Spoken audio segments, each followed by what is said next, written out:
Boa noite, pessoal. Tudo bem? Tudo tranquilo?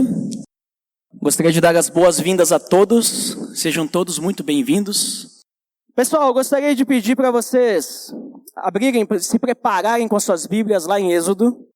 Tá? Nós vamos estudar um pouquinho mais sobre a Páscoa. Vocês já estão cansados de falar de Páscoa? Né? O mês inteiro nós estamos falando de Páscoa, né?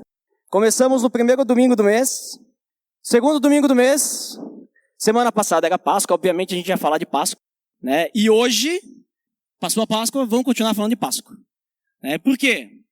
Porque é um mês muito especial para nós, né? É um mês em que nós lembramos o sacrifício do nosso Senhor e principalmente que Ele ressuscitou, né? E a ressurreição de Jesus faz toda a diferença. Se ele não tivesse ressuscitado, que nem Paulo fala, nós seríamos os maiores merecedores, né, de misericórdia, de amor, né? Porque se Jesus não tivesse ressuscitado, não faria diferença nenhuma a nossa fé. Então a ressurreição dele é muito importante. E nesse clima então tão especial, nós vamos conversar um pouquinho sobre a primeira Páscoa. Talvez nas semanas anteriores vocês perceberam que o pessoal deu uma pincelada, né, sobre o Êxodo, sobre a primeira Páscoa e tal. Hoje nós vamos nos aprofundar um pouquinho mais sobre o contexto dela, sobre o que levou a acontecer, né? E um pouquinho mais detalhado, nós vamos nos aprofundar um pouco mais. Mas eu gostaria de convidar vocês primeiramente, fechar seus olhos, baixe sua cabeça, vamos orar, pedindo direção a Deus. Pai amado, em nome do teu Filho Jesus, te agradeço por essa noite estarmos aqui reunidos, termos o privilégio de te louvar, estudar a tua palavra. Obrigado, Pai, também porque temos várias pessoas nos visitando hoje pela primeira vez, e essas pessoas são muito especiais para nós. São pessoas que foram convidadas, que chegaram aqui, e se foram convidadas é porque as amamos, Pai. E também te peço, Pai, que nos dê sabedoria e entendimento da tua palavra, para que nós possamos entender todos esses acontecimentos que ocorreram há tanto tempo atrás. Em nome de Jesus que eu oro. Amém.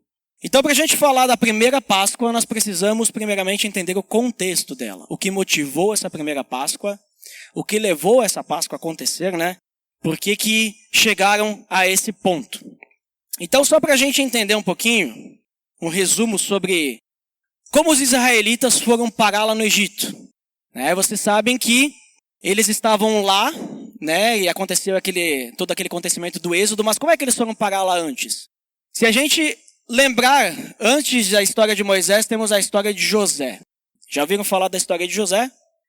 Acho que algumas pessoas já esclareceram bastante. Mas José, ele era filho de Jacó, ele tinha outros irmãos, eram em 12 no total, né? E os irmãos de José venderam ele como escravo. Olha só, pegaram o irmão porque eles tinham inveja de José. José era meio que o favorito, e aí venderam ele. Esses compradores de José acabaram vendendo ele para um egípcio. E lá no Egito, José, sendo um servo, trabalhando, normal, ele é pego numa cilada com a esposa de Potifar. E José, sendo alguém fiel a Deus, não querendo fazer algo errado, ele foge, mas acaba sendo, vamos dizer assim, caluniado, né? Porque falam que ele fez uma coisa que ele não fez. E ele fugiu, mas na verdade dizem que ele que foi atrás da mulher de Potifar. E aí José é jogado na prisão. E lá na prisão, José então fica um bom tempo lá, até que aparece dois personagens ali que depois acabam esquecendo de José. José interpreta os sonhos deles. E depois de um bom tempo, José lá na prisão, interpretando sonhos, levando pessoas a conhecer o Deus de Israel. José, então, é chamado para interpretar o sonho de Faraó. E dessa forma, José, então, ele acaba sendo alguém muito querido pelo Faraó. Tanto que, por interpretar corretamente o sonho de Faraó, José é colocado como a segunda pessoa mais importante do Egito. Acima de José, só o Faraó. E é interessante notar que o Faraó se considerava Deus. Nós vamos ver isso que é um ponto importantíssimo da cultura egípcia, né? O faraó se considerava Deus, o ser supremo mais importante do mundo, né? E acima do faraó só existiam os deuses da mitologia egípcia, né? Da religião deles lá. Então o faraó era chamado de Amon-Ra, né? Filho de Ra. Então, porque ele era um semideus, ele era um ser poderoso, supremo. Ninguém mandava nele. E José era o cara mais importante depois do cara que se considerava Deus. Segundo a palavra do próprio cara que se considerava Deus, né? Olha só a importância de José. Depois de um tempo, José ali cuidando das coisas, né? Fazendo aquilo que precisava, porque ele ia vir uma grande fome, então José administrou muito bem para guardar alimentos e tudo mais. Chega a fome, né? A fome que ataca todo o Egito, toda a região, a terra de Canaã, de onde a família de José era. E aí o pessoal vai para onde? Para o único lugar que tinha comida, para o Egito. Inclusive a família de José. Então Jacó, seus parentes vão para lá. Antes vão os irmãos, né? Pedir comida, mas aí acontece toda aquela história, né? Reconciliação e tal. José diz, vem para cá. O faraó diz, pode vir. Dão até uma terra para eles, a terra de Gozém. E eles ficam habitando naquela terra, a terra é deles, né? Eles têm lá todos os seus animais lá, seus servos, e lá eles ficam. Só que José não é imortal, né? José morre depois de um tempo, né? Ele chegou ao fim da sua vida. Jacó também morreu, e assim foi passando o tempo. O faraó, que conhecia José, morreu, e a família de Jacó, ela aplicava bastante aquilo que Deus falou para Adão e Eva no Éden. Eles vão e multipliquem-se. E eles se multiplicavam mesmo. Parecia coelho, né? Já viu como é que coelho se multiplica, né? É rápido. Se deixar, toma conta. E os hebreus eram assim também. Eles iam se multiplicando. E eles foram tomando conta. Só que aquele faraó morreu, veio um novo faraó que não conhecia José. Não sabia como que José salvou o Egito. Essa é a realidade. E esse faraó, ele começou a ficar com medo dos hebreus. Né? Olha, nós temos um monte de hebreu aí, né? E vamos subjugar eles. Né? Vamos oprimir eles. Começaram a usar eles como para fazer trabalho pesado e tudo mais, né? E todo esse temor aos hebreus fez o faraó pensar o seguinte... Né? Acredito que ele pensou isso. Mas talvez seria, para alguém como o faraó, um pensamento lógico. Eles estão crescendo cada vez mais. Eles são numerosos. Mais numerosos que nós. Se eles resolverem fazer uma rebelião, eles tomam conta do Egito. E nós vamos fazer o quê? Então o faraó tem a brilhante ideia de matar todos os bebês recém-nascidos. Todo bebê recém-nascido hebreu, sexo masculino, vão passar a faca. E aí, então, ele bota esse decreto e até acontece uma situação interessante que as parteiras, né, elas tinham medo, né, medo também, quem é que vai matar uma criança, né? E elas chegavam e falavam assim, tu vê que as mulheres hebreias, elas são muito fortes. Quando a gente chega lá, a criança já nasceu. A gente não consegue nem dá tempo de chegar lá. Já nasceu, já está caminhando a criança quando a gente chega lá. Né? Os hebreus são um povo fora do comum, né? Mas em toda essa situação aí, a gente chega num personagem chamado Moisés. E aí Moisés, então, ele nasce e a mãe, ela tem esse medo, esse receio. O faraó vai mandar matar meu filho. O que nós vamos fazer? Aí a irmã de Moisés pega Moisés, coloca lá num cesto. Essa história a gente conhece, né? Tem até filme, animação, né? Coloca num cesto, coloca lá Moisés no rio Nilo e vai acompanhando de longe. E logo ali na frente, quem que estava se banhando lá? A filha do faraó. A filha do faraó escuta o choro do bebê. Fala, olha, esse aqui é um bebê hebreu. Vou pegar para mim. Adotou Moisés. Engraçado que daí a irmã de Moisés, ela estava por ali, né? Olhando de longe, de repente ela aparece do nada. Se você quiser uma mãe para amamentar esse bebê, eu conheço, né? Aí levou para a própria mãe de Moisés, né? Amamentar, né? Interessante. Mas então Moisés, ele é criado na corte real, ele recebe toda a educação egípcia, né? Melhor educação que tinha, pensa. Ele estava na mais alta sociedade. Naquele momento da época, né? Do mundo, vamos dizer assim, que Moisés ele estava no lugar melhor possível em questão de recursos, questão de alimento, questão de educação, saúde e tudo mais, né? É como se literalmente Moisés nasceu num berço de ouro ali, né? Não nasceu, mas foi criado num lugar que ele teria de tudo do bom e do melhor. E 40 anos se passam. 40 anos se passam e Moisés sabia que ele era descendente hebreu. Até que Moisés começa a entender, demorou um pouco de tempo, né? Até a gente começa a perceber, 40 anos. Mas Moisés começa a perceber assim que, meu povo está sendo oprimido aí, eles são dos meus. E um dia ele vê um egípcio maltratando um hebreu. E Moisés, sobe o sangue e ele não briga com o egípcio, ele mata o egípcio. E aí Moisés foge para o deserto. Moisés ele vai parar em Midian. E lá em Midian, Moisés, ele acaba casando, construindo uma família, e sim vai, passam-se mais 40 anos. Interessante o 40, os números na Bíblia, muitas vezes eles têm assim, um padrão, né? Não que, vamos dizer assim, Deus disse, não, as coisas têm que ser assim, porque a numerologia para mim é importante, mas elas têm um padrão, né? 40 normalmente representa uma geração passar, né? 40 anos Moisés lá no Egito, 40 anos em Midian, depois 40 anos ele vai passar no deserto, por causa que tinha que morrer uma geração, né? 40 dias Jesus ele ficou no deserto também, em jejum.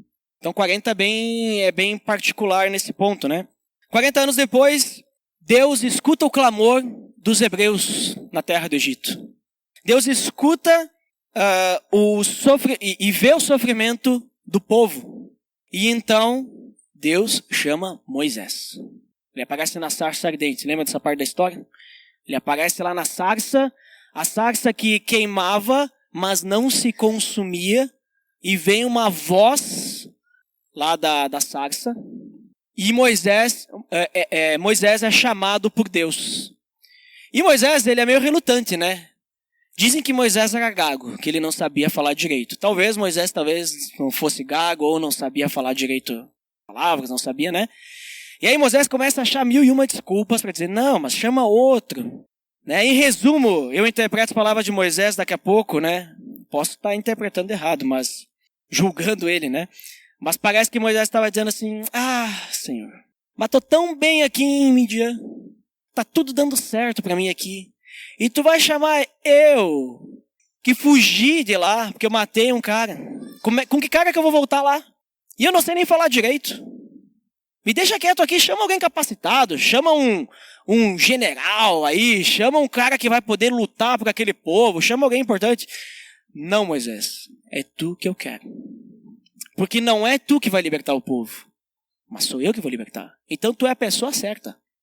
O cara que não está indo lá por desespero, o cara que nem quer estar lá, o cara que não sabe nem falar direito, o cara que não vai ser bem recebido pelos seus, é tu que tem que estar lá. Porque não é tu que vai libertar, sou eu.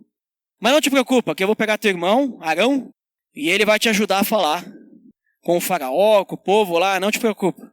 Deixa comigo. Então Moisés, ele vai mesmo relutante, ele é convencido por Deus, e ele vai para o Egito, em resumo da história, ele vai até o faraó, para pedir ao faraó, que Deus disse que ele deveria deixar o povo sair, ir até o deserto para celebrar uma festa lá no deserto. Só que isso acaba fazendo com que a opressão aumente. Se você está com a Bíblia aberta em Êxodo já, capítulo 5, eu não vou ler aqui, mas vou citar só, versículo 2, ele diz que o faraó respondeu, quem é o Senhor? Para que eu lhe obedeça e deixe Israel sair. Quem é esse Deus aí de vocês? Eu não conheço o Deus de Israel. Eu não vou deixar você sair. Quem é esse Deus aí? Lembra que eu falei que o faraó se considerava Deus? O faraó com certeza conhecia o Deus de Israel. Porque, o povo estava aí, Ele devia saber que existia um Deus, ele devia saber que o pessoal, tinha esse Deus aqui, a quem cultuavam. Mas na sua arrogância, ele rejeita o Deus de Israel. Ele diz, não é de nada esse Deus aí. Quem é esse Deus? Eu sou o Deus aqui na terra. esse Deus de vocês aí não tem autoridade para vir fazer exigência para mim. Quem manda aqui sou eu. Quem que ele pensa que é?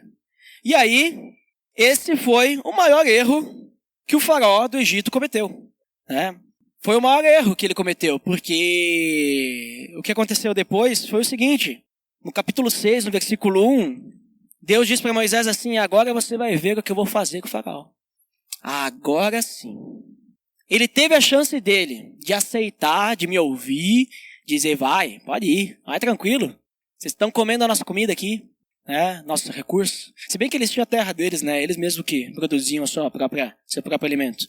Mas Deus diz: por minha mão poderosa ele os deixará ir. Por minha mão poderosa ele os expulsará do seu país. Ele não vai simplesmente deixar vocês ir porque vocês estão pedindo. Ele vai implorar para vocês saírem. Vocês vão ver agora o que vai acontecer com o faraó. Vocês vão ver. E aí, essa atitude do faraó também ajudou a motivar Moisés, né? Se Moisés tinha alguma dúvida, agora Deus diz: deixa comigo. Ele se acha o bom, ele se acha o Deus. Deixa comigo, vamos mostrar para ele quem que é Deus. Ele tem um monte de deuses aí, os deuses aí dos egípcios. Vamos ver quem que é melhor. Vamos ver quem que é maior.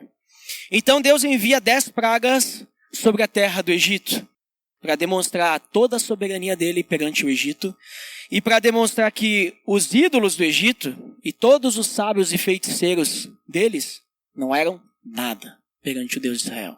Vamos ler aí capítulo 7, a primeira praga. Vamos ver cada uma dessas pragas. E é interessante notar, isso não está escrito na Bíblia, mas muitas pessoas têm esse entendimento de que cada uma das pragas, Deus faz um ataque direto a todas as divindades egípcias. Talvez algumas mais específicas que as outras, outras menos, né? A questão é que, sim, para ser bem sincero com vocês, estudando sobre isso, né? Porque a gente estuda a mitologia egípcia na escola, fui dar uma olhada melhor, né? Mas eles são meio... Os deuses egípcios é meio uma bagunça, assim, né? Porque eles têm um monte e eles não têm um deus para cada coisa, né? Eles têm lá o Deus que é Deus do amor, da justiça, da paz, da água e da terra. Aí tem o outro lá que é o Deus da guerra, do amor, da justiça, sabe? Tipo, tem para uma coisa só, tem vários deuses que fazem aquilo, né? Então eu vou trazer para vocês como curiosidade só alguns exemplos de deuses que foram atacados nisso, né? Por quê? Porque a gente tem que entender que Deus, ele está aqui quando ele envia as pragas, ele não está querendo fazer o povo egípcio sofrer, mas ele está tentando demonstrar, tentando não, ele é bem sucedido nisso, mas ele quer demonstrar o quão poderoso ele quer fazer o nome dele conhecido e mostrar que os egípcios não são tudo aquilo que eles pensam, como o faraó pensava, né? Então, primeira praga é a praga do sangue, capítulo 7, versículos... Vai do 14 até o 24. Eu vou ler só alguns trechos, só para a gente ver o que a Bíblia fala. Mas tem mais detalhes em outros versículos ali perto. Se vocês acompanharem na Bíblia de vocês, provavelmente devem ter as separações ali, né? Cada uma das pragas. Versículo 20, capítulo 7. Moisés e Arão fizeram como o Senhor tinha ordenado.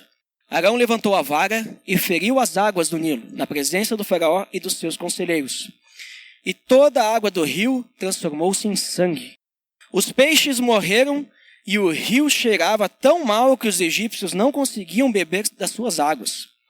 Havia sangue por toda a terra do Egito. Mas os magos do Egito fizeram a mesma coisa por meio de suas ciências ocultas. O coração do faraó se endureceu e ele não deu ouvidos a Moisés e a Arão, como o Senhor tinha dito.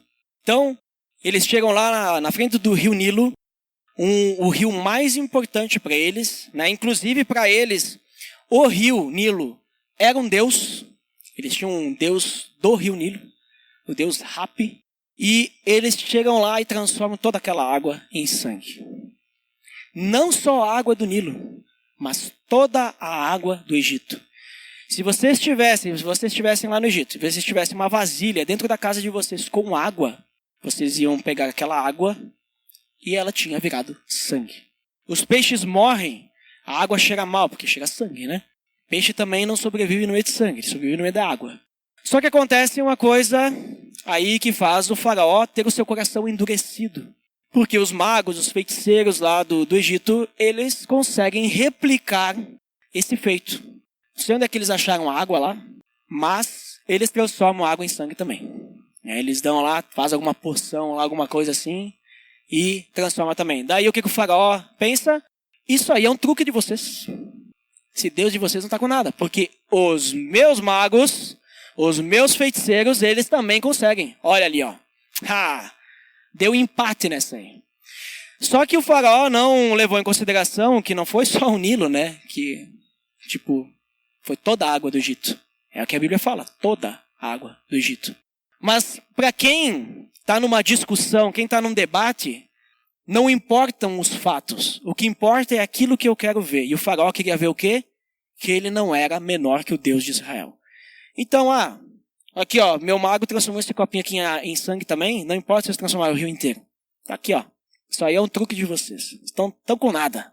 Dá um tempo aí que eles vão resolver essa parada aí. Vai dar tudo certo no final. Então, o coração dele fica endurecido. Logo em seguida, então, não tá bom, né? Vem uma outra praga, a praga das rãs.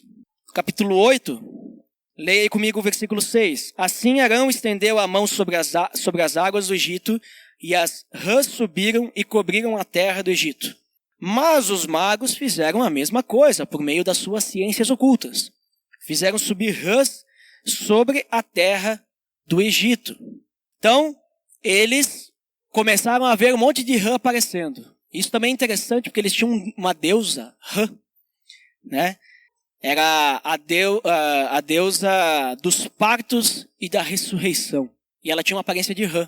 E por que isso é interessante? Porque pensa você sendo um egípcio e você cultura um deus que tem uma aparência de rã, e de repente começa a aparecer rã de tudo quanto é lado, as rãs tomam conta, tu vai deitar na tua cama, tem rã na cama, tu não consegue deitar, tu vai em algum, tem rã, e aquele coachar o dia inteiro, a noite inteira, e tu não aguenta mais aquilo lá, tu pensa o quê? A deusa Rã tá atormentando a gente, tá nos amaldiçoando, é culpa dela, né? Isso começa a mexer com a fé dos egípcios.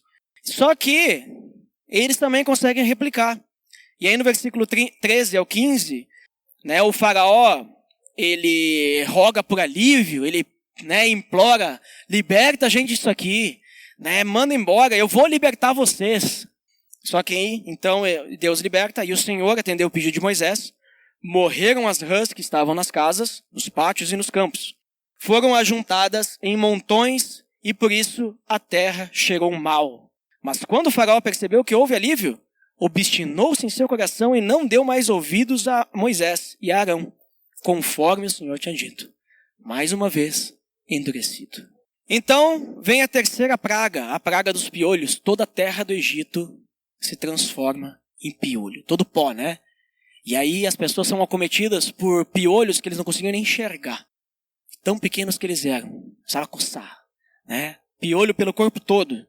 E no versículo 17 ao 19 diz assim: assim fizeram, e quando Arão estendeu a mão e com a vara feriu o pó da terra, surgiram piolhos nos homens e nos animais. Todo o pó de toda a terra do Egito transformou-se em piolhos. Mas quando os magos tentaram fazer surgir piolhos por meio das suas ciências ocultas, não conseguiram. Olha só. E os piolhos infestaram os homens e os animais.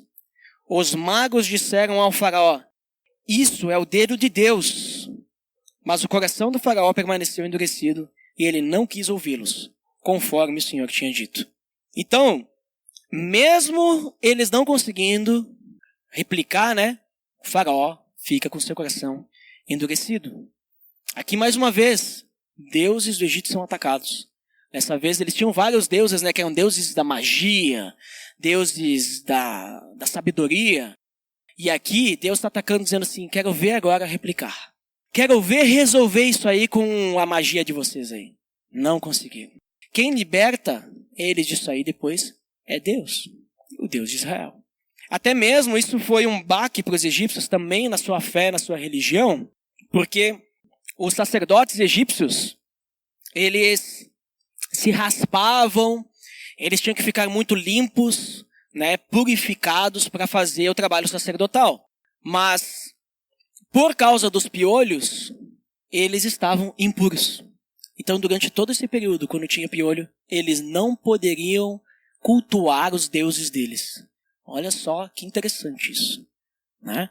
Como que Deus, o Deus de Israel, vai atacando cada ponto daquilo que eles consideravam sabedoria, daquilo que eles consideravam como fé, como considerado um verdadeiro, né? E ele vai derrubando tudo aquilo que fazia o faraó ser arrogante, né? Crendo que ele era o melhor. A seguir vem a praga das moscas, a quarta praga. Então vem um enxame de moscas sobre toda a terra. E dessa vez, Deus ele vai demonstrar uma distinção entre o povo de Israel e o povo egípcio. Né? Ele coloca um local, a terra de Gozém, ele diz, lá não vai ter mosca.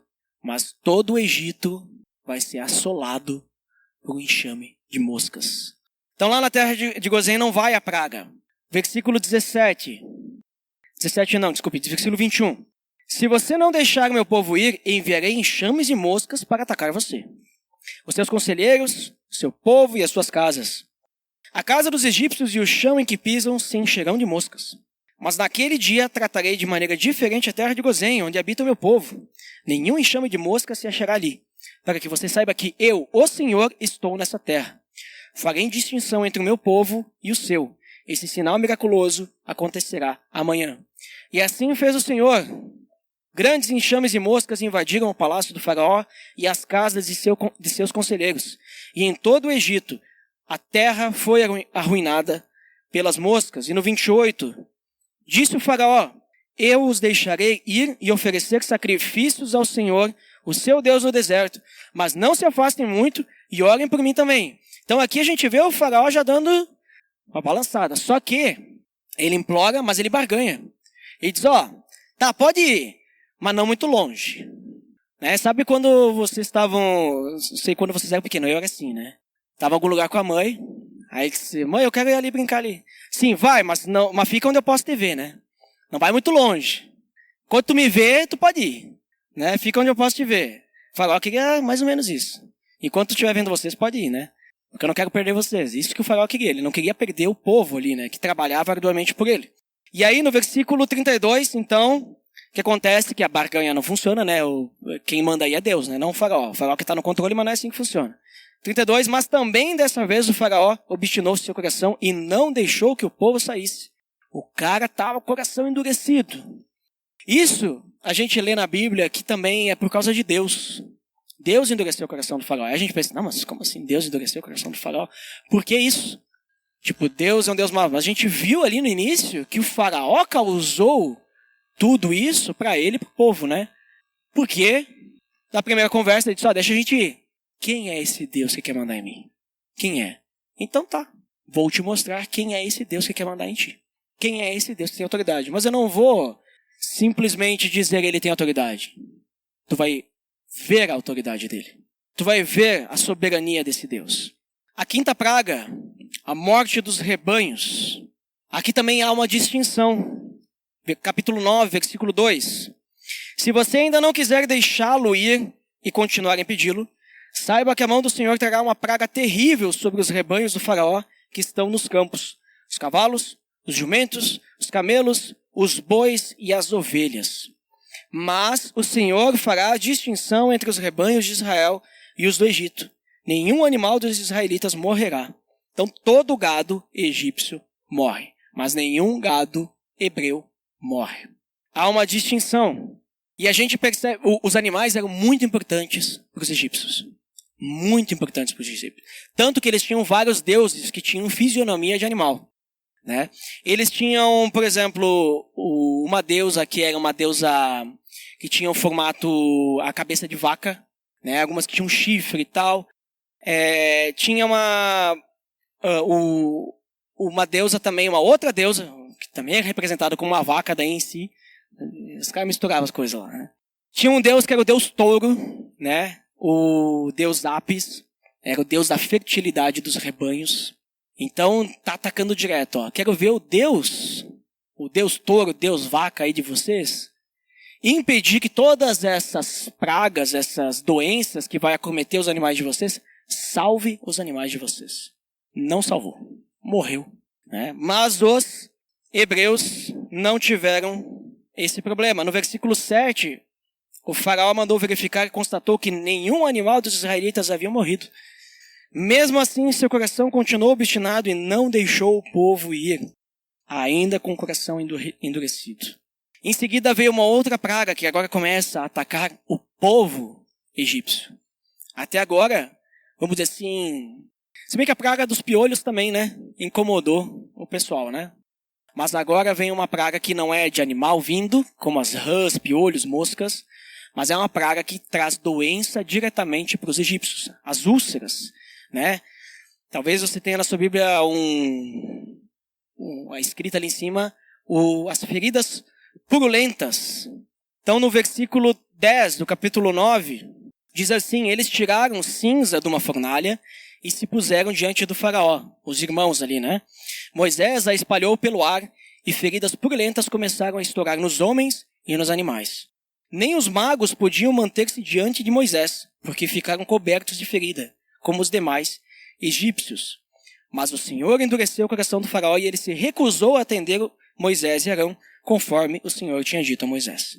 Então, mais uma vez, o coração do faraó se endurece. Um ataque também às divindades egípcias, né? Eles tinham divindades da cura, da medicina, ataque direto. Nem os magos ali, os feiticeiros, conseguiram fazer alguma coisa, não conseguiram nem ficar ali diante, porque eles também foram acometidos disso, da praga, né? E também sofreram tudo isso. Mesmo assim, com o coração endurecido, então Deus manda mais uma praga, a 7ª praga, a praga do granizo. Os egípcios, eles eram muito orgulhosos de toda a sua produção, né? Todas as suas terras, sua colheita, como que o Nilo trazia a vida para eles, né? E então vem essa praga do granizo. Nos versículos 25, no versículo 25 diz assim: em todo o Egito o granizo atingiu tudo o que havia nos campos, tanto homens como animais. Destruiu toda a vegetação, além de quebrar todas as árvores. Somente na terra de Gozém, onde estavam os israelitas, não caiu granizo. Então a chuva de granizo mata tudo o que estava ao alcance da chuva, né? Então, escravos, animais, plantação, talvez casas que não fossem reforçadas, tudo que estava desprotegido, foi destruído, foi quebrado. Árvores foram quebradas. Pensa um temporal que foi, né? Isso lá no Egito, no deserto. Uma chuva de pedra. Só que aqui tem um detalhe, tá? Que a gente não leu. Que Deus, ele concede graça. Porque ele instrui, aqui se vocês lerem, ele instrui os egípcios dizendo assim: olha, vai vir a chuva de granizo. Então se vocês se protegerem, se você proteger um animal, se você proteger alimento e tal, tranquilo. Quem não tiver protegido vai estar suscetível aí à chuva. Então mesmo assim Deus, ele dá uma colher de chá, vamos dizer assim, né? Ele concede, ele avisa, ó, vai vir, essa praga vai vir. Se preparem, que não é brincadeira. Quem acreditou que realmente ia vir, sobreviveu. E aqui a gente também, no Egito, tinham vários deuses que eram deuses relacionados com a natureza, né? Elementos naturais. Deus da água, Deus da terra, Deus do vento, Deus da chuva. Tinha de tudo que era coisa, né? Mais uma vez, o faraó, ele implora por alívio.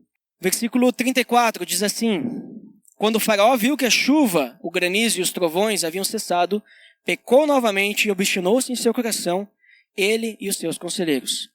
Ele implora, ele pede, ele diz que vai libertar, mas endurece o coração. Quando ele vê que a coisa melhorou, tá resolvido? Então, não, galera. Tava brincando, vocês não vão embora, não. Bem assim mesmo que o faraó era. Talvez você já deve estar percebendo que muitas vezes nós somos que nem o faraó, né? Que a gente vem uma calamidade em nossa vida, talvez não uma praga, né? Mas uma situação complicada, a gente implora a Deus, a gente barganha com Deus. Deus, se tu me libertar disso, eu vou fazer tal coisa. Deus, se tu me libertar disso, eu vou para a celebração todo domingo. Eu leio a Bíblia todos os dias. E aí Deus traz a libertação e depois não faz diferença nenhuma. Continua igualzinho, Então, se a gente acha que o faraó era ruim, cuidado, você pode estar sendo que nem um faraó, porque ele é pecador, assim como todos nós. A diferença, né, é que nós temos o Espírito Santo para nos conduzir e nos alertar, e nós só precisamos nos entregar ao Espírito Santo. Mas não parou por aí, porque o faraó continuou endurecido, né? Veio mais uma praga dos gafanhotos. Capítulo 10, versículo 13. Moisés estendeu a vara sobre o Egito e o Senhor fez soprar sobre a terra um vento oriental durante todo aquele dia e toda aquela noite. Pela manhã o vento havia trazido gafanhotos, os quais invadiram todo o Egito e desceram em grande número sobre toda a sua extensão. Nunca antes houve tantos gafanhotos, nem jamais haverá. Quem ficou vendo aí notícia, no meio da pandemia aí dos gafanhotos que estavam vindo? Não, porque olha as pragas do Egito, não sei... Nada a ver. Fake news. Sim, teve os gafanhotos que apareceram, né? Mas a Bíblia diz que nunca mais vai se ver. Igual aquilo lá do Egito. Então, assim, se vocês acharam que aquilo lá estava muito, eleva a 10ª potência. Talvez não chegue ao que foi lá no Egito, porque destruiu tudo. 16. Na verdade, a gente estava no 15. Não, no 15. Eles cobriram toda a face da terra de tal forma que ela escureceu. Devoraram tudo o que o granizo tinha deixado. Se sobrou alguma coisa, se foi agora. Toda a vegetação e todos os frutos das árvores. Não restou nada verde nas árvores, nem nas plantas do campo, em toda a terra do Egito. O faraó mandou chamar Moisés e Arão, e imediatamente disse-lhes: pequei contra o Senhor, o seu Deus, e contra vocês. Ele agora até tenta reconhecer de novo, né? Mas se a gente vê aqui até o finalzinho, versículo 20, mas o Senhor endureceu o coração do faraó e ele não deixou os israelitas embora. De novo, né? Então tudo que tinha sobrado até agora foi embora com os gafanhotos. Mais um Deus também, eles tinham Deus da fertilidade, da colheita, da produção da colheita. Protege aí, Deus da fertilidade. Protege aí, Deus da colheita. Não protegeu. Perderam tudo, né? O faraó tenta barganhar, que nem a gente viu, ele implora por alívio, me perdoa e tal, mas ele se endurece. E então, creio eu que, na minha opinião, talvez a segunda praga mais forte, que mais atacou assim a fé egípcia, foi a 9ª praga. A segunda, né? Porque a primeira mais é a 10ª, né? Que foram as trevas. A 9ª praga. Versículos 22 e 23, capítulo 10. Moisés estendeu a mão para o céu e por 3 dias houve densas trevas em todo o Egito. Ninguém pôde ver ninguém, nem sair do seu lugar durante 3 dias. Todavia, todos os israelitas tinham luz nos locais em que habitavam. Houve escuridão total sobre o Egito. Total. Pensa, 3 dias de noite completa, sem luz da lua, sem luz nenhuma. Natural, né? Mas lá onde estavam os israelitas, eles tinham luz, né? É como se tivesse tido... Sabe quando a gente tem um apagão? Mas aí na nossa casa não tem luz elétrica, né? E a gente olha pela janela, lá, o bairro do lado, os vizinhos, tudo lá com luz, lá, iluminado, né? Como é que será que ficou os egípcios ali olhando lá os israelitas lá? Os caras lá, normal, o sol em cima deles. Não sei se tinha o sol, né? Mas eles lá tudo iluminado, né? Deus é a luz, né? Jesus é a luz do mundo, né? Ele quer que nós sejamos luz também, né? Mas por que eu digo que foi uma praga assim que atacou muito assim eles? Porque uma das divindades maiores, inclusive, é como que o faraó era chamado, né? Amon-Ra, filho de Ra. Ra era a divindade, vamos dizer assim, uma das maiores lá do Egito, que era o Deus Sol. Então, se não nasceu o Sol, temos um Deus maior que Ra. Porque Ra não apareceu. Cadê Ra? Né? Mas o Deus de Israel é maior. Então foi algo assim que, mais uma vez o faraó vai tentar negociar, coração endurecido, porque Deus estava deixando para o final a pior de todas. E aí a gente chega no capítulo 11, vamos ler os versículos 4 ao 7. Disse, pois, Moisés ao faraó: assim diz o Senhor, por volta da meia-noite passarei por todo o Egito. Todos os primogênitos do Egito morrerão, desde o filho mais velho do faraó, herdeiro do trono, até o filho mais velho da escrava que trabalha no moinho, e também todas as primeiras crias do gado. Haverá grande pranto em todo o Egito, como nunca houve, antes nem jamais haverá. entre os israelitas, porém, nem sequer um cão latirá contra homem ou animal. Então vocês saberão que o Senhor faz distinção entre o Egito e Israel. Essa ideia de distinção era para que o faraó percebesse que aquilo não eram causas naturais que estavam acontecendo, né? Porque às vezes os historiadores que não creem em Deus, eles gostam de dizer assim: ah, mas por exemplo, essa nuvem dos gafanhotos foi um vento que trouxe, foi uma questão que aconteceu natural, né? Ah, mas essa questão aí das trevas, então eles tinham tempestade de areia. E aí veio uma tempestade de areia e deixou tudo escuro mesmo, né? Só que só ali, né? E a morte dos primogênitos? O que foi? Deu uma doença lá? Eles não estavam preparados? Mas só os primogênitos? Atacou criança, atacou adulto? Crias de gado também? Tava nascendo os bezerros aí, que eles perderam tudo? Tava nascendo os novos aí? Como é que fica? Então Deus estava demonstrando também ao faraó essa diferenciação. Eu tenho controle sobre tudo. E aqui, Deus ataca o próprio faraó. Lembra que ele se dizia Deus? O próprio faraó não conseguiu proteger o seu filho. O próprio faraó não tinha poder para dizer ao Deus de Israel: você não tem poder sobre mim. Você não tem poder sobre aquilo que eu controlo. Ele não conseguiu. E nesse momento, então, o faraó e todo o povo egípcio implora: vão embora. Saiam daqui. Podem levar todo o gado. Porque em alguns momentos o faraó falava assim: tá, vocês podem ir, mas o gado fica, né? Tem uma garantia, né?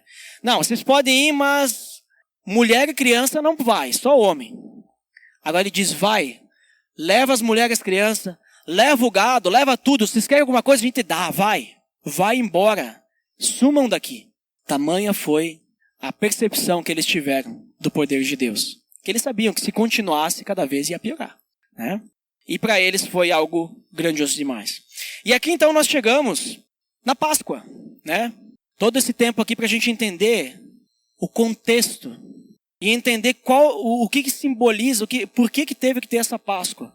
Por que acontece? Para que os israelitas não fossem acometidos de tal praga, eles tiveram que celebrar a Páscoa, então eles tinham algumas coisas a fazerem. Então, no capítulo 12, versículos 21 ao 24, diz o seguinte: então Moisés convocou todas as autoridades de Israel e lhes disse: escolham um cordeiro ou um cabrito para cada família. Sacrifiquem-no para celebrar a Páscoa. Molhem um feixe de sopo no sangue que estiver na bacia e passem o sangue na viga superior e nas laterais das portas. Nenhum de vocês poderá sair de casa até o amanhecer. Quando o Senhor passar pela terra para matar os egípcios, verá o sangue na viga superior e nas laterais da porta e passará sobre aquela porta. E não permitirá que o destruidor entre na casa de vocês para matá-los. Obedeçam a estas instruções como decreto perpétuo para você e para os seus descendentes. Então eles tinham que separar um cordeiro, sem defeito algum, sem mancha, macho. Se a família fosse pequena, eles tinham que dividir, né, com outra família. Eles tinham que assar esse cordeiro, não podia ser cozido, tinham que assar com ervas amargas e pão sem fermento. Eles tinham que comer tudo, se sobrasse tinham que queimar, não podia deixar nada para trás. Eles tinham que passar o sangue do cordeiro nas laterais e nas vigas superiores das portas, para mostrar aonde, né, estava, vamos dizer assim, a marca para o anjo destruidor não matar o primogênito. Eles deveriam aguardar toda a comunidade para sacrificar juntos. Era à tarde, ao pôr do sol. Esse à tarde ao pôr do sol era por volta das 3 horas da tarde. Talvez se vocês conhecem um pouquinho aí dos horários da cruz, vocês vão lembrar que horário que Jesus foi morto, né? Que horário que ele expirou e ele bradou em alta voz: está consumado, a ti, Senhor, entrego o meu espírito. E morreu. Às 3 horas da tarde, né? E quando eles participassem da refeição, Deus ele dá instruções aqui, se vocês lerem mais, até a roupa que eles tinham que vestir. Eles tinham que estar prontos para sair de viagem. Sandália nos pés, porque eles não ficavam, né, nas refeições de sandália e tal, mas eles tinham que estar sandália nos pés prontos para sair. Porque essa era a Páscoa do Senhor. E diz que então, naquela noite, o anjo do Senhor iria executar juízo sobre todos os egípcios. Antes de falar um pouquinho mais sobre a Páscoa, vamos só lembrar o motivo das pragas. Por que Deus enviou todas as pragas? Porque isso é importante agora que a gente vai citar um pouquinho mais sobre a Páscoa. O primeiro motivo é que os egípcios, eles reconheceriam que o povo de Israel, que o Deus de Israel, desculpem, era incomparável. Eles poderiam ver que o faraó não era que nem o Deus de Israel, os deuses deles não eram que nem o Deus de Israel, mas o Deus de Israel era acima de tudo que existia, o Deus mais poderoso. Também, segundo ponto, que o seu poder, o poder de Deus, seria demonstrado por meio dessas pragas. Porque o poder de Deus sobrescreve todo o poder de qualquer divindade egípcia. E terceiro, que o nome de Deus, o caráter dele, o poder dele, os atributos dele seriam reconhecidos por toda parte. Isso é o que a gente lê no capítulo 9, versículos 14 a 16. Caso contrário, mandarei desta vez, isso aqui é no meio da praga do granizo, né? Mandarei desta vez todas as minhas pragas contra você, contra os seus conselheiros e contra o seu povo, para que você saiba que em toda a terra não há ninguém como eu. Eu sou incomparável, isso Deus falando. Porque eu já poderia ter estendido a minha mão, ferindo você e o seu povo, como a praga que teria eliminado você da terra. Deus poderia ter feito assim, ó. Os egípcios desaparecem e o povo de Israel está livre. Mas Deus queria mostrar quem ele era. Queria demonstrar o seu poder. E no versículo 16, mas eu o mantive em pé exatamente com esse propósito, mostrar-lhe o meu poder e fazer que o meu nome seja proclamado em toda a terra.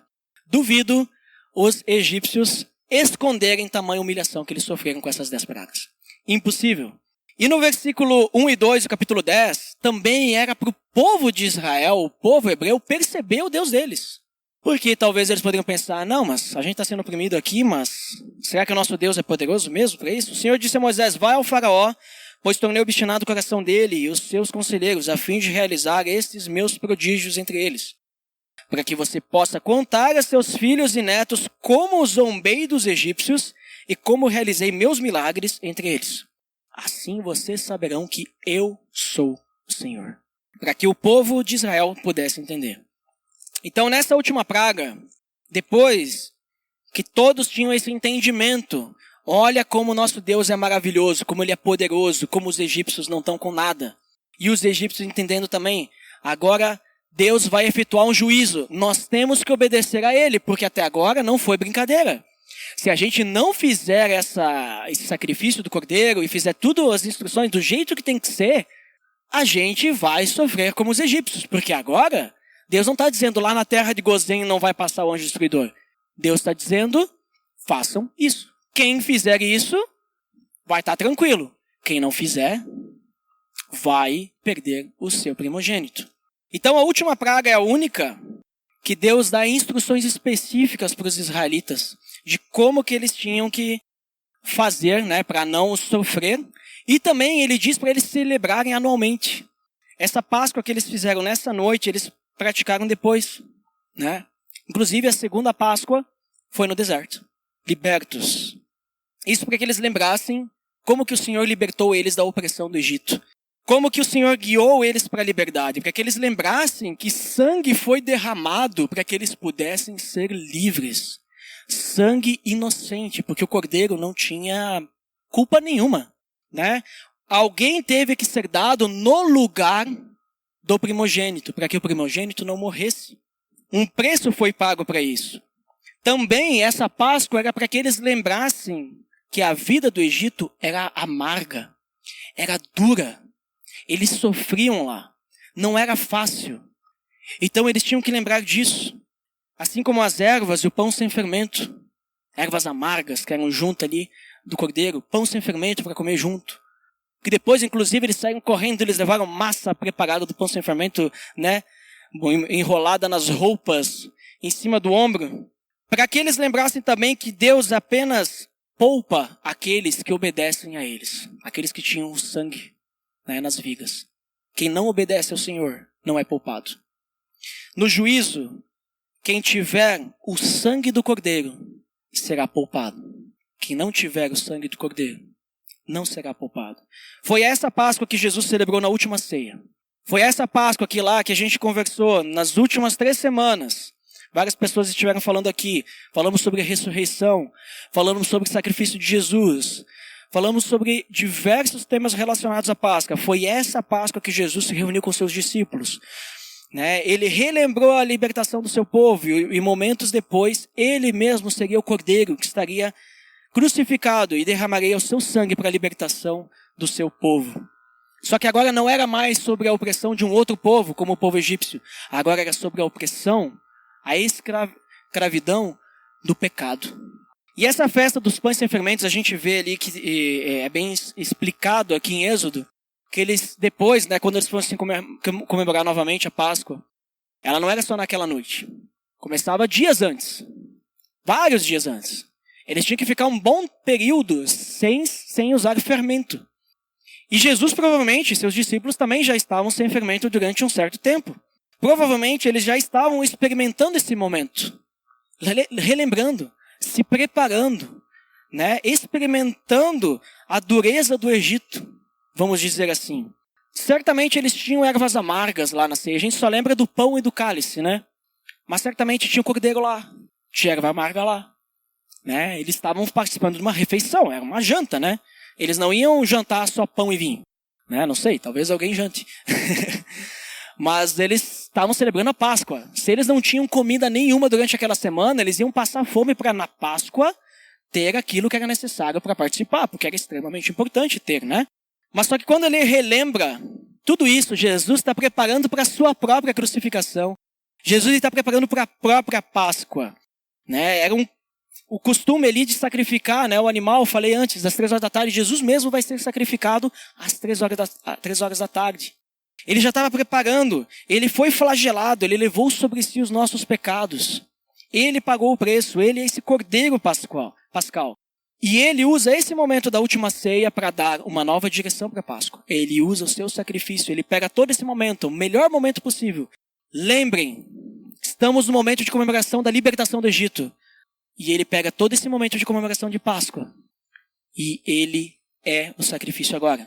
Para um judeu, se eles não entenderam o que Jesus estava fazendo, quem ele era, olha, estava tudo na cara. Para nós, talvez fique mais claro agora que a gente está estudando isso aqui. Mas nós não comemoramos, né, a Páscoa daquele jeito. A gente já comemora a Páscoa, né, como Cristo, entendendo ele. Mas o judeu ia ter que ligar os pontinhos, né? Apesar de a gente não comemorar mais aquela Páscoa, apesar de a gente não, né, fazer todo aquele processo, né? Ninguém passa sangue nas portas, né, hoje em dia, né? Não façam isso. Por mais que aquela Páscoa a gente não comemorar, porque Jesus deu uma nova direção, é bem importante a gente ter em mente que não só o significado daquela primeira Páscoa, porque às vezes a gente fica pensando, a erva significa isso, o pão é isso, aquilo, mas o que ocasionou? Porque o que ocasionou a primeira Páscoa é o que nos dá maior direção e entendimento. E é o que aponta para Cristo também. O que ocasionou, né? A gente tem os simbolismos, os significados, que apontam para Cristo também, tá? Temos, obviamente. Mas a Páscoa, ela antes de tudo representa o cuidado de Deus diante de uma praga e a libertação do seu povo. Tanto que no hebraico, a Páscoa que é celebrada pelos judeus é chamada de Pesach. Pesach significa passagem, porque o anjo da morte passou sobre aquela terra e matou os primogênitos. Então é uma passagem. E com Cristo nós também celebramos essa passagem da velha vida para a nova vida. Em Cristo nós morremos para uma velha vida e nascemos para uma nova vida.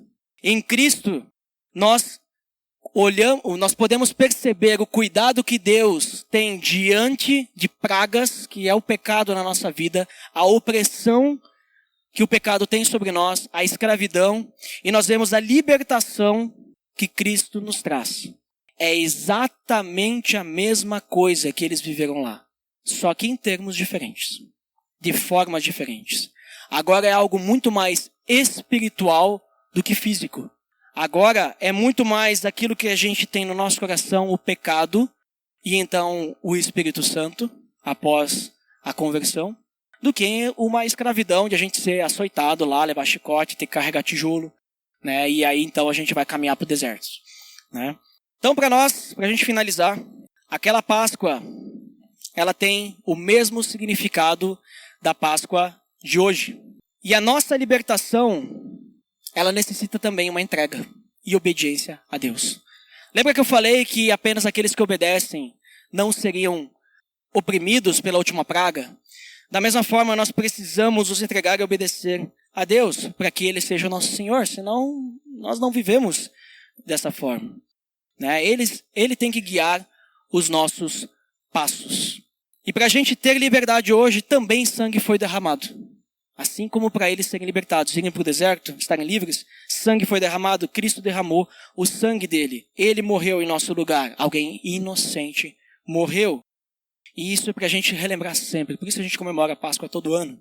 Para a gente relembrar sempre, porque do contrário, nós ainda estaremos presos no nosso Egito. Uma vida de pecado. E nada do que a gente fizesse nos libertaria, não adiantaria fugir. Que não tem para onde fugir, né? Então a gente não pode esquecer que Ele nos libertou e que uma vez nós éramos escravos do pecado. Só Ele pode nos libertar. Nós só precisamos confiar. Vamos orar então para que isso esteja fixo nos nossos corações, para que seja uma realidade e nós possamos lembrar sempre disso. Pai amado, em nome do Teu Filho Jesus, obrigado, Senhor, porque o Senhor é maravilhoso, o Senhor é grandioso, o Senhor é poderoso, Pai. O Senhor é autoridade sobre os céus e a terra. O Senhor é autoridade sobre todos nós, sobre tudo que existe e tudo que foi criado, Pai. O Senhor é o Criador. O Senhor demonstrou a sua autoridade e seu poder perante os egípcios há tantos anos atrás, Pai. Muitos anos atrás. E hoje nós podemos perceber o seu cuidado com o seu povo, com aqueles que o Senhor ama. Nós podemos perceber também como que o Senhor enviou o seu Filho para fazer a mesma coisa, Pai. Nós estávamos escravizados no pecado. Da mesma forma como o povo de Israel estava escravizado no Egito, Pai. O Senhor enviou seu Filho e Ele morreu em nosso lugar. Para que a gente fosse livre. Da mesma forma como o Senhor providenciou as instruções para que alguém morresse no lugar dos primogênitos na última praga, Pai. Obrigado, Senhor, por isso. E Deus, que a gente possa confiar em Ti constantemente. Que a gente não tenha o nosso coração endurecido e obstinado como o do faraó. Que a gente não seja assim, Pai, guiado pelo pecado, mas sejamos guiados pelo Teu Espírito. Que a gente realmente viva o Teu Evangelho. E que essa seja a realidade da vida de cada um de nós. Possamos crescer em Cristo, Pai. Em nome de Jesus que eu oro, Pai.